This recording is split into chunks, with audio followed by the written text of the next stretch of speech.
তুরস্কে অটোমান শাসনামলের ঐশ্বর্যের প্রতীক তোপকাপি প্রাসাদ ও জাদুঘর দেখতে প্রতিদিন হাজারো পর্যটকের ঢল নামে ইস্তাম্বুলে। 15শো শতাব্দীতে সুলতান দ্বিতীয় মেহমেদ নির্মিত প্যালেসটি 400 বছর ব্যবহার করেন সম্রাজ্যের 30 প্রভাবশালী সুলতান। প্রশাসনিক কেন্দ্র ও বাসভবন হিসেবে ব্যবহৃত প্যালেসটির দৃষ্টিনন্দন কারুকাজ এখনও অটোমান শাসকদের রুচিশীলতার পরিচয় জানান দিচ্ছে। একটি বিশেষ কক্ষে সংরক্ষিত আছে তৎকালীন সুলতানদের ব্যবহৃত বিভিন্ন রকমের ঘড়ি, রয়েছে বিভিন্ন যুদ্ধে ব্যবহৃত তলোয়ার, আগ্নেয়াস্ত্র ও বর্মের সংগ্রহশালা। পর্যটকদের সেই যুগের স্বাদ দিতে এখনও তোপকাপি প্যালেসে দেখা যায় বিশেষ প্যারেড, যেখানে অটোমান সেনাবাহিনীর বিশেষ সাজসজ্জায় সজ্জিত হয়ে বাদ্যযন্ত্রের তালে তালে জানান দেয় সোনালী যুগের শাসকদের গৌরবোজ্জ্বল ইতিহাসের কথা।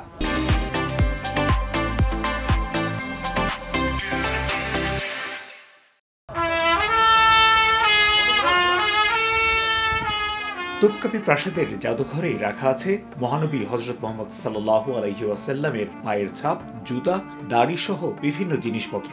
রয়েছে নবীজি কন্যা ফাতেমা রাদিয়াল্লাহু তাআলা আনহু সহ 4 খলিফার ব্যবহৃত কাপড় ও বিভিন্ন জিনিসপত্র।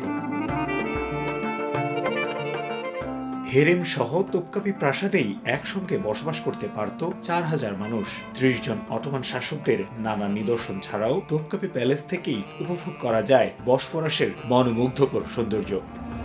তোপকাপি প্যালেসকে অটোমান শাসনামলের সবচেয়ে গুরুত্বপূর্ণ স্থাপনা বললেও ভুল হবে না। প্রশাসনিক কেন্দ্রের পাশাপাশি এটিই ছিল সুলতানদের বাসভবন ও হেরেম। সেই সাথে এটি বর্তমানে বিশ্বের মুসলিমদের জন্য অন্যতম সমৃদ্ধ একটি জাদুঘর। তারিকুল হাসান আশিক, সময় সংবাদ, ইস্তাম্বুল, তুরস্ক।